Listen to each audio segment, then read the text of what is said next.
Hello everybody, Maven here, and today we're taking a look at the builds that are going to break PvE during Lightfall, because we just got that huge update recently with all of the new fragments that are coming to our light subclasses, as well as they're taking away elemental wells and adding in new mechanics like Firesprites and Void Breaches, and that is going to put some builds on the absolute radar to break the game. So with that, if at any point you find you enjoyed the video, I'd appreciate a like, and let's get to it. So we're going to kick things off here with the Warlock and then going to Hunter and Titan. So I believe that Solar is going to be the Warlock meta and that Starfire Protocol will be the meta. Without a shadow of a doubt, Starfire Protocol is going to be one of the strongest things in the game in general, not just for Warlock, but across the board.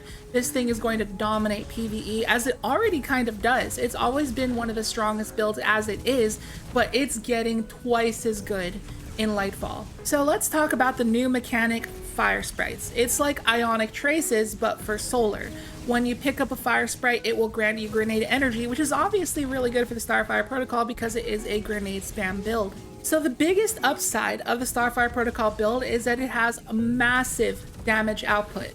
So because of that, it lacks in other aspects like survivability, because of the fact that you couldn't use healing grenades, and most of the time you're using an empowering rift to synergize with your exotic rather than a healing rift. So your only form of survivability was a mod called Well of Life that says that when you pick up a solar elemental well, you get granted healing for 10 seconds. Now the Ember of Empyrean Fragment says that when you get solar ability kills or solar weapon final blows, you extend the duration of Radiant and Restoration, but Well of Life gave you a healing buff, not a restoration buff. They're two separate things, so you couldn't extend the duration, so your survivability on Starfire really wasn't that great. But now this is where it gets crazy. Ember of Mercy now says that picking up a fire sprite grants restoration. So the Starfire Protocol build is going to be able to have infinite restoration, just like back in the old classy restoration days a couple seasons ago when Solar 3.0 came out. It was the most broken thing in the game, and people running around with infinite healing, becoming immortal, all the way up to Grandmaster content. It was ridiculous, and now we have that back, but even better. And on top of that, Ember of Resolve says solar grenade final blows cure you. So the utmost of survivability. So now the question is, how do we create fire sprites? Well, it is quite easy. So Ember of Tempering and Ember of Searing creates a fire sprite on solar weapon kills when this perk is active, and Ember of Searing says defeating scorched targets will create a fire sprite. So the perk Incandescent on your weapons is about to be some serious business, because you scorch everything around the defeated target.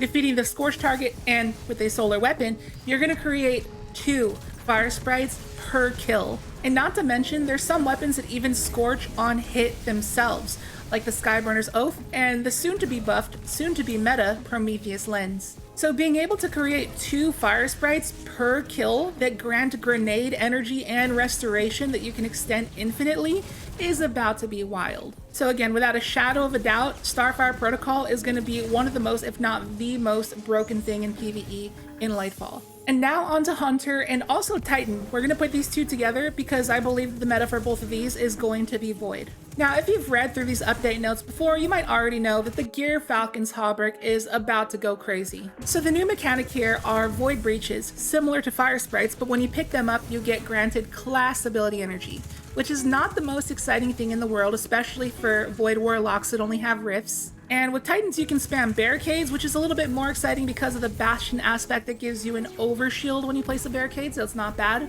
And Hunters can spam dodge more, which is okay for your Gambler's dodge, for your smoke bombs, but if you prefer Marksman's dodge for the quicker cooldown, you can go invis a lot more often, which is good for your Gyrfalcons, obviously. Now, the brand new Echo of Cessation says that defeating volatile targets creates a Void Breach.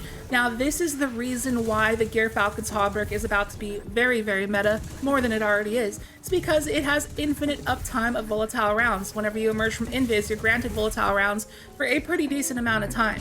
So every single enemy you kill on Void Hunter is going to drop a Void Breach. And you might be like, okay, I get more dodge energy, whatever. But it gets even crazier because of Echo of Starvation. Now grants Devour upon picking up a Void Breach. Now, like we just said with Solar, the key to a good PvE build is survivability. You want to be immortal. You don't ever want to die. That is how you can do very good in PvE. So having Devour guaranteed every single time you kill something on Hunter is going to be nutty, because every single final blow is going to restore your HP back to max, and on top of that, kills with Devour, extend the duration of Devour. You don't even need a perk for that. It's just built into Devour itself. And another amazing thing that people tend to forget about Devour is that final blows also grant grenade energy, and it's a pretty significant amount of grenade energy, like around 15 to 25%. So the Gyrfalcon's build is not only a volatile build, but also just completely turns into a very powerful grenade spam build. But it gets even crazier when we talk about the Titan. The Heart of Inmost Light, which has always been the Titan meta, is going to probably continue to be the Titan meta. And now you might think Echo of Cessation, defeating volatile targets creates a Void Breach, is going to be a little bit tougher on Titan. However, that is not the case. Titans can take advantage of volatile just as much as hunters can. I mean, you have Echo of Instability, so grenade final blows give you volatile rounds, but Echo Cessation doesn't say you need to have volatile rounds to get the Void Breach. You just got to kill volatile targets. So this is where the aspect Controlled Demolition comes into play. Controlled Demolition makes it so that every enemy that is even touched by a Void ability is going to become volatile.